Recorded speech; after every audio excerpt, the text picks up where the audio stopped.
G'day everyone and welcome. That got your attention, didn't it? Yeah. We've been standing up here long enough with you all staring at us and us staring at you. My name is Ben Hurl, I'm the Director of Victorian UFO Action, and this is Lana Basley, who is our MC for the day. So we'll both be guiding you through what is going to be, without doubt, one of the best days in UFO history in Melbourne, I'm sure. And it's fantastic to see UFO events happening here. It really is. And I really want to thank each and every one of you who's warming a seat right now. Because there's another 30 people outside who also want to warm seats as well. So I think it's just fantastic to see that. I'd love to welcome all the witnesses as well who are here, our panel, and plus other witnesses who may be scattered amongst the audience. And I'd like to welcome Rosie and Shane also.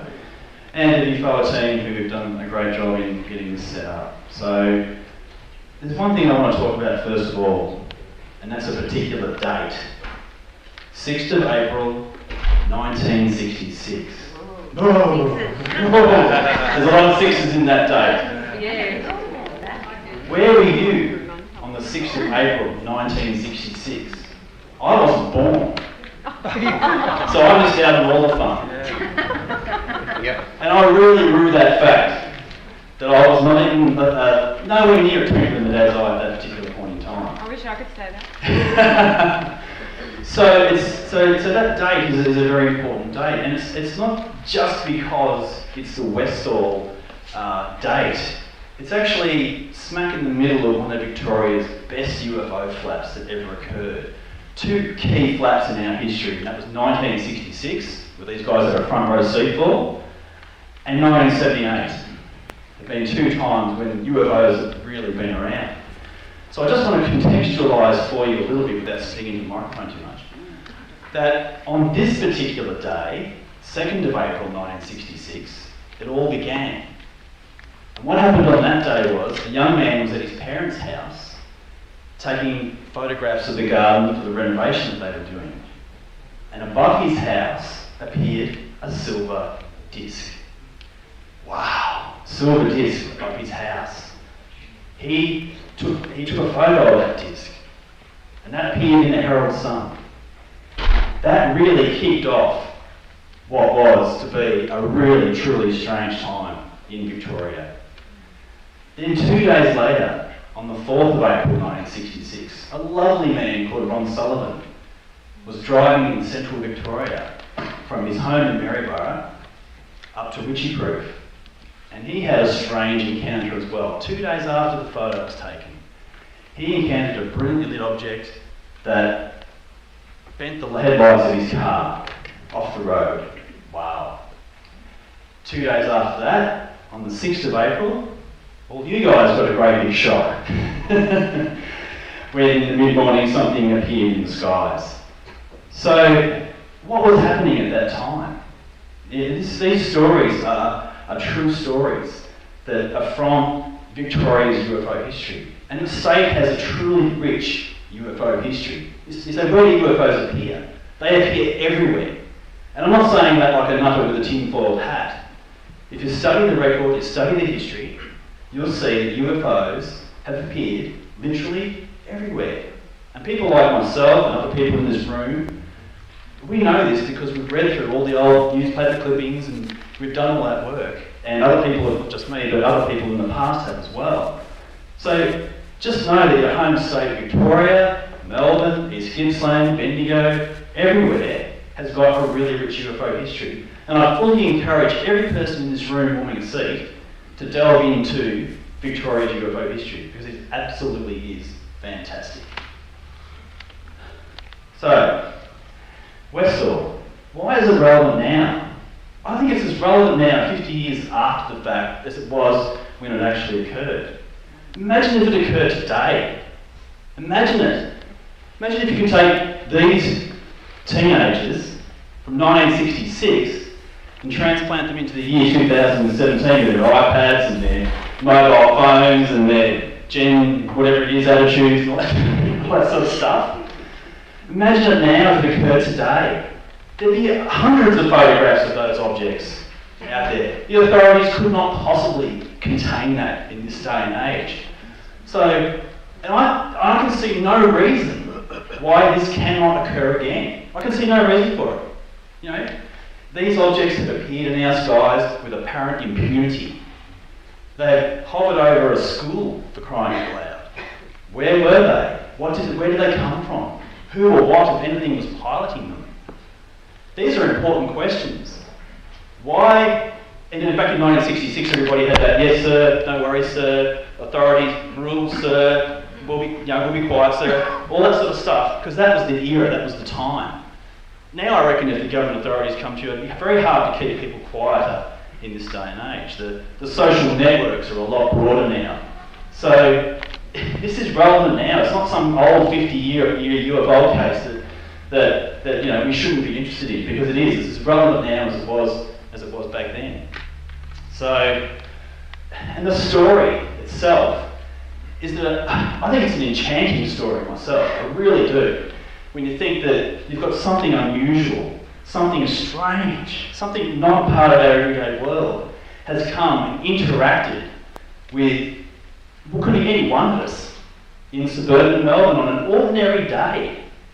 That to me is absolutely incredible, and it shows that the dimensionality to our universe is truly amazing. And I just wish they'd come back. And look guys, I want to say this day is for the public. So the guys at the front row here have had the experience, and we have the filmmakers here and the researchers here, but this is your day. And that's why you guys jumped at the opportunity to come along here. If you really want to get the chance to talk to the witnesses, ask the questions that you want to ask, now's your opportunity to do that, and I encourage you all to do that. And I encourage you to talk to the person next to you as well. So, you know, we're all here because we all share the same fascination, whether we're here as experiencers or we're just plain interested. So I really encourage you today to make the most of this opportunity, because you've got 100% genuine people here who've had 100% genuine and real experience. So now's your chance to have a chat with them. Okay, that might have set the mood. Now I'd like to introduce Lana to run through the format of the day and to point out a few other logistic things as well. Thanks, Ben. That's all right. Today, the format will be divided into three main parts. We'll be screening the film shortly, and after the film, we'll have Shane and Rosie giving a brief talk about the film. Second part of the day will be discussion with the panel. They'll be giving a few minutes talk about their experiences and talking amongst each other. And the final part of the day will be question and answer time. So it's your opportunity as you watch the movie, if there's something there that you'd like to explore further, that'll be the time then that you can put your hand up, and hopefully you'll be able to ask your question and have it answered. There's a few housekeeping things that I need to go over. Firstly, please turn your phones off if you'd like to do that now. Secondly, toilets, if you didn't see them, they're just as you head back out when you came in, they're on the left-hand side. And in the unexpected hailstorm, fire, earthquake, emergency exit signs and a little green van there. If there's a UFO landing, the ceiling will open and we'll levitate it up. And back to you, Ben, now, just to introduce the film. Okay, thank you so much. Okay, so we had this experience that occurred on the 6th of April 1966, and it got lost over the preceding years to a certain extent. It almost became a bit of an urban legend. Even if you were interested to find out the information, there really wasn't much out there. So, it was getting lost to time, and that's what happens to so many UFO reports. And part of what we do is we love to get out there and find those good old classics, and we like to breathe life into them again. It's important to do that. So Shane started a group and was endeavouring, he'll explain it further, to bring this out, to start piecing together what actually happened at Westall. The story is fantastic. So he started that, and slowly, people started popping up, and then more people started popping up, and more people started popping up. And an article appeared in The Age, and Rosie read that article and became fascinated with the story as well. And I won't go into too much of that because I think there's people who know more about it than I do who can explain that to you. But from that point, they began a journey of hardcore research to try and find more witnesses, the people in authority, the media reports of the day.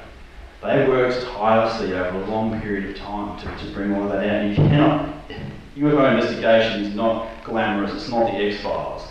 A lot of it really is digging into things and trying to find things, and they did a really good job of doing that. And I think the resulting film itself is a beautiful capturing of that essential, almost fairy tale story of children's experiences with something else out there, whether it be aliens or fairies or whatever. It captures at its essence a true story. And I think that's great. And the way that it's presented by Shane is fantastic. The animation doesn't take anything away from the witness's story, and it's not a cheesy recreation where you're looking at some 12-year-old who looks nothing like Joy, for example. So the animation helps to bring that storybook type of a feel to it. The music is very haunting. The way everyone presents it is fantastic. Hands up if you've not seen the film. Okay, so there's a significant number of, it actually surprises me actually, I thought that there would have been more people who've seen it, and obviously some people have. So without me going on much more, really watch this today and get the feel of that story, the beautiful storytelling that is at the heart of the story. So without any further ado, get your popcorn ready and we'll start it off with it. Thank you.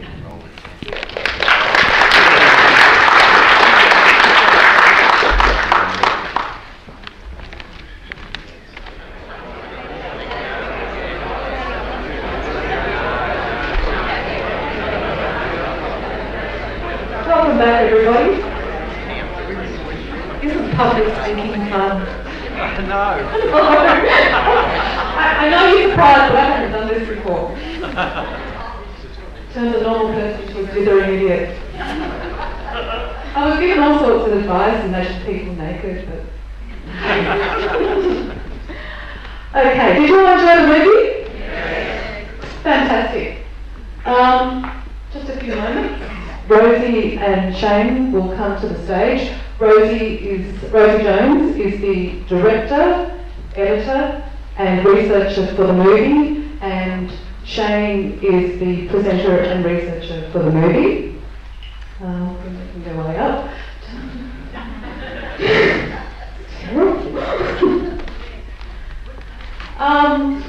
So how many people, I know we asked before, how many people hadn't seen the movie before? And for the people who had seen the movie before, did you find something different in it? Because it doesn't matter how many times I've seen this documentary, about 5 times, there's always something that I didn't notice the first time. Now there will be a quiz also at the end of the day. We will be asking you questions. There will be 100 questions. We'll be marking you on them and giving you a score. Okay. No comedy, I'm not good at that anymore. Okay, please welcome to the stage to show your appreciation for their tireless work in bringing this event into the public realm, Rosie Jones and Shane Ryan.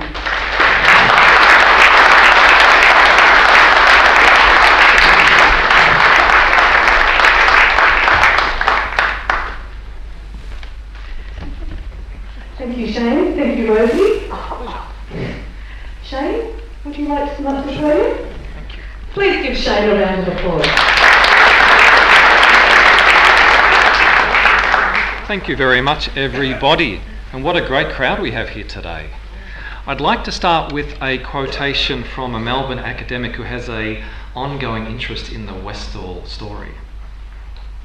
We can easily change or refine most of our beliefs, since nothing too much hangs upon them. Yesterday I supposed it was going to rain today. Today I see I was wrong. I submit, revise. My web of beliefs is basically untouched. We all move on. But the links and lines of these webs reach downwards or inwards to our very basic, often unexamined views about the world and ourselves. These are beliefs we are much more reluctant to cede, since a good deal more of our sense of the way the world is, if not our very identities, rests upon them. And sometimes, history tells, people have experiences that challenge not simply their least important passing convictions. These experiences, traumatic and transformative, shape their most basic beliefs about themselves and the world. In such cases, a person's web of beliefs is ripped open or its moorings cut loose. It is not so easy just to move on. And that was Matthew Sharp, Associate Professor of Philosophy at Deakin University, in an article he wrote on theconversation.com on the occasion of the Westall incident's anniversary, 50th anniversary last year. Serious students of the UFO phenomena know that there have been so many UFO incidents in so many places around the world over so many years and involving so many witnesses that for them it becomes intellectually untenable to say that nothing important is going on. However, the phenomenon is fleeting, unexpected, unpredictable, and reluctant to leave much, if anything, in the way of tangible physical evidence for science to examine. In fact, this penchant for mostly refusing to linger long in the lenses of still or video cameras, telescopes or microscopes has become one of the defining and frustrating characteristics of the UFO phenomena.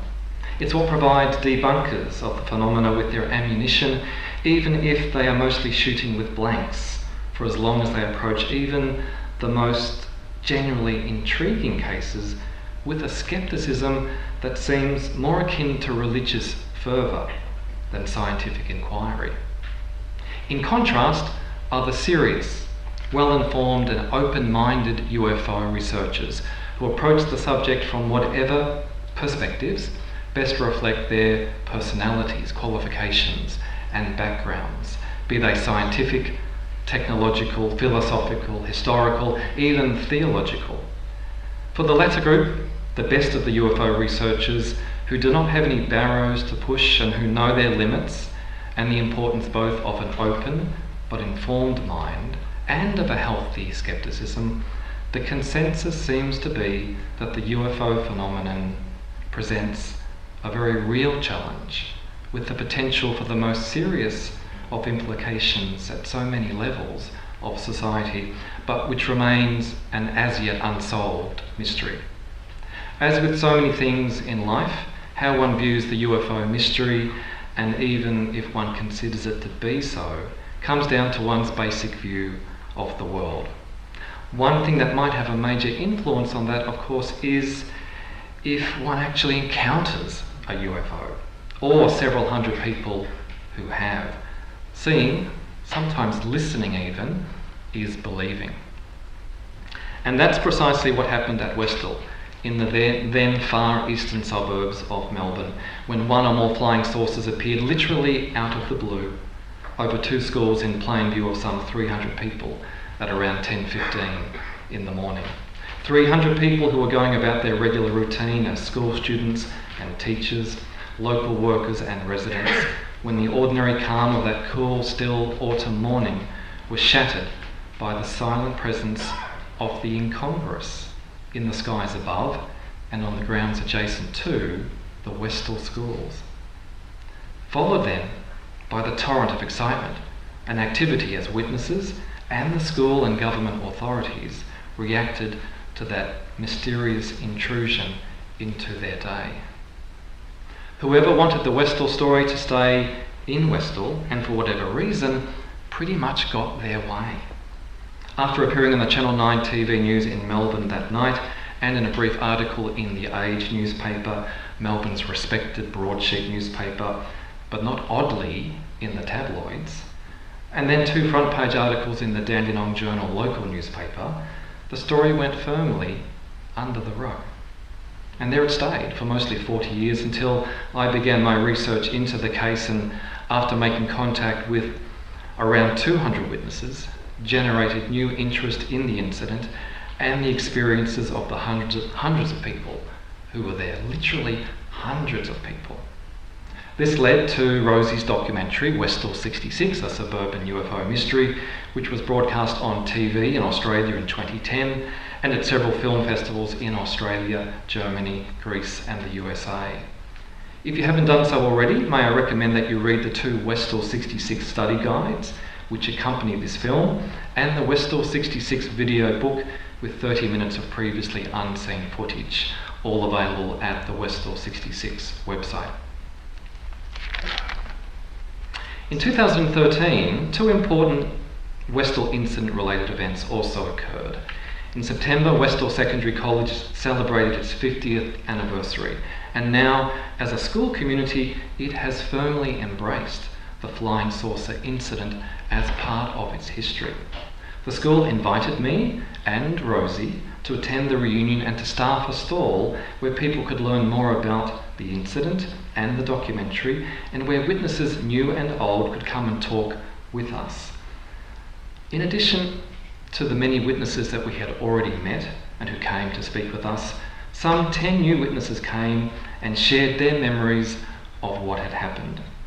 These included a man with an older sister who, after the Westall 66 documentary screened, told her parents and siblings for the first time that she had been a witness and that her whole class had been spoken to and warned to keep quiet about what they had seen, and she had obeyed.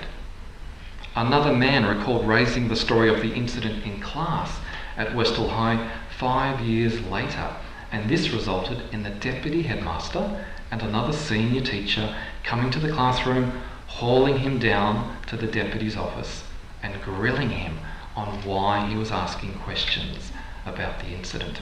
He later went on to become a teacher himself, and he has often wondered over the years what could possibly have caused such an over-the-top reaction, which left him genuinely shaken to a seemingly innocent inquiry. Fortunately, the atmosphere at the reunion day was different, and in fact, when the school released a music CD to commemorate the anniversary, they included images of a flying saucer in the cover art and the sound of a flying saucer taking off at the end of the reunion song. Similarly, Westall State, now primary school, has also embraced the Westall incident and made their premises available for a reunion for Westall witnesses in 2011 on the occasion of the 45th anniversary of the incident.